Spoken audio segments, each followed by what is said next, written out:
Dear learners, welcome to KS Point. आशा करती हूँ आप सभी स्वस्थ और मस्त होंगे। आज मैं पढ़ाने वाली हूँ डीएलएड फर्स्ट सेमेस्टर का टॉपिक बुद्धि परीक्षण। पिछली वीडियो में मैंने पढ़ाया था बुद्धि यानी कि बुद्धि क्या होती है। आज मैं पढ़ाऊँगी बुद्धि परीक्षण यानी इंटेलिजेंस टेस्ट। तो आइए हम पढ़ते हैं। इसमें लिखा है, व्यक्ति केवल शारीरिक गुणों से ही एक दूसरे से भिन्न नहीं होते, बल्कि मानसिक एवं बौद्धिक गुणों से भी एक दूसरे से भिन्न होते हैं। सभी व्यक्ति जो व्यक्ति होते हैं, सबका शरीर एक जैसा नहीं होता है। सबका शरीर अलग होता है, सबके शारीरिक गुण अलग होते हैं, भिन्न होते हैं, और मानसिक एवं बौद्धिक गुण भी सभी के भिन्न भिन्न होते हैं। ये भिन्नताएं जन्मजात भी होती हैं। कुछ व्यक्ति जन्म से ही प्रखर बुद्धि के, तो कुछ मंद बुद्धि व्यवहार वाले होते हैं। तो इसमें बताया गया ये भिन्नताएं जो होती हैं वो जन्मजात होती हैं, जन्मजात भी होती हैं। कि कुछ व्यक्ति जो होते हैं, कोई बच्चा होता है जो जन्म से ही बहुत ही तीव्र बुद्धि वाला होता है, उसका शारीरिक विकास बहुत ही तीव्र होता है, बहुत ही अच्छे तरीके से होता है। और कुछ बच्चे जो हैं वो बीमार रहते हैं, जन्म से ही ना बीमार रहते हैं, या कोई बीमारी होती है, या उनका जो बुद्धि है वो कम होती है। तो वही बताया गया है कि कुछ मंद बुद्धि व्यवहार वाले भी होते हैं। आजकल बुद्धि को बुद्धि लब्धि के रूप में मापते हैं। अब बुद्धि को मापा भी जा सकता है, जो एक संख्यात्मक मान है। बुद्धि परीक्षण का आशय उन परीक्षण से है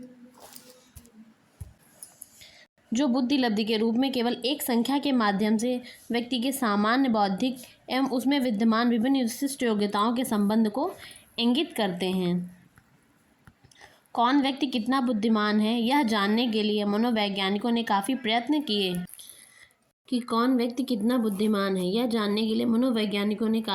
किए। बुद्धि को मापने के लिए मनोवैज्ञानिकों ने मानसिक आयु MA और शारीरिक आयु CA, मेंटल एज और शारीरिक आयु CA कारक प्रस्तुत किए हैं, और इनके आधार पर व्यक्ति की वास्तविक बुद्धि लब्धि ज्ञात की जा सकती है। तो बुद्धि लब्धि का फॉर्मूला क्या बताया गया था? बुद्धि लब्धि बराबर मानसिक आयु बटे वास्तविक आयु इंटू 100 इंटू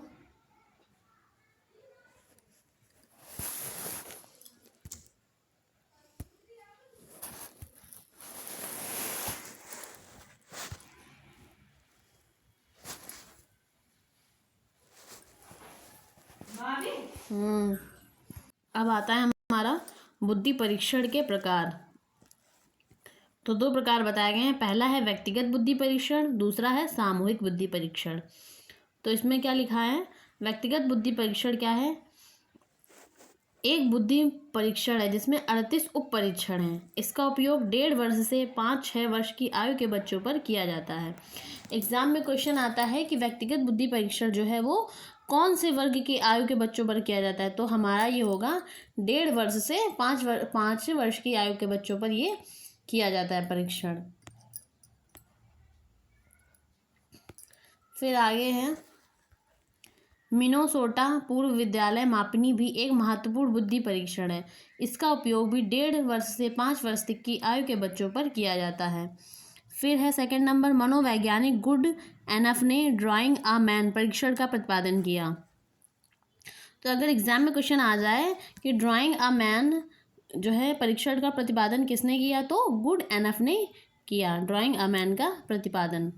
फिर है रेवन ने 1938 में प्रोग्रेसिव मैट्रिक्स परीक्षण का निर्माण किया।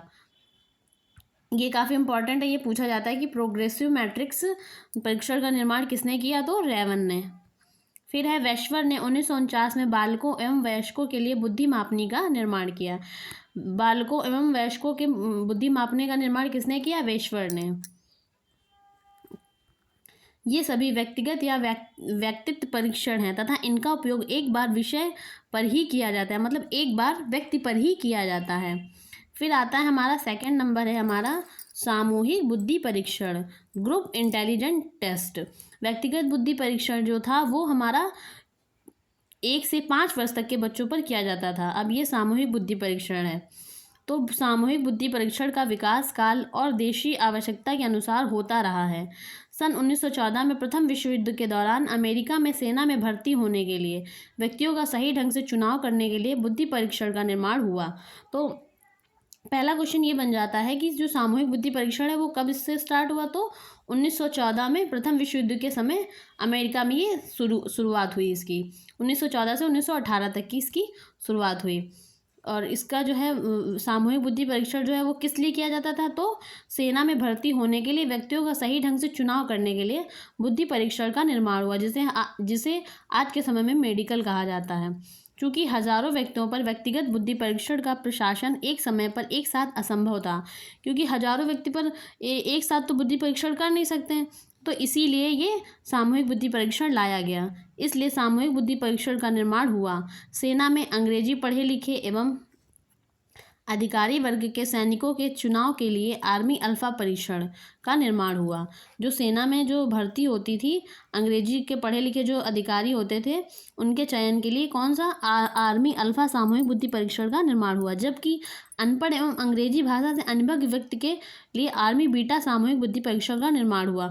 तो यहाँ से भी क्वेश्चन आ जाता है कि सेना में भर्ती होने के लिए जो पढ़े लिखे और जिनको अंग्रेजी आती थी उनके लिए कौन से बुद्धि परीक्षण का निर्माण हुआ, तो उनके लिए बुद्धि परीक्षण का आर्मी अल्फा बुद्धि परीक्षण का निर्माण हुआ।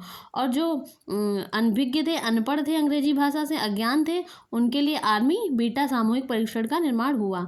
इन बुद्धि परीक्षणों के आधार पर सेना में सैनिकों की भर्ती की गई। इस तरह द्वितीय विश्व युद्ध में भी इसी प्रकार के बुद्धि परीक्षण के द्वारा सेना में भर्ती हुई। इसी समय आर्मी जनरल क्लासिफिकेशन टेस्ट का भी निर्माण हुआ। इस प्रकार समय समय पर समय की आवश्यकता के अनुसार बुद्धि परीक्षण का निर्माण होता रहा है। तो आज हमने पढ़ा बुद्धि परीक्षण। अगली वीडियो में हम पढ़ेंगे कि सामूहिक बुद्धि परीक्षण और व्यक्तिगत बुद्धि परीक्षण के क्या प्रकार होते हैं, कितने उनके भाग होते हैं। तो thank you so much guys. अगर आपको मेरी वीडियो पसंद आती है तो आप मेरी वीडियो को लाइक करें, शेयर करें एंड चैनल को सब्सक्राइब करें। Thank you so much.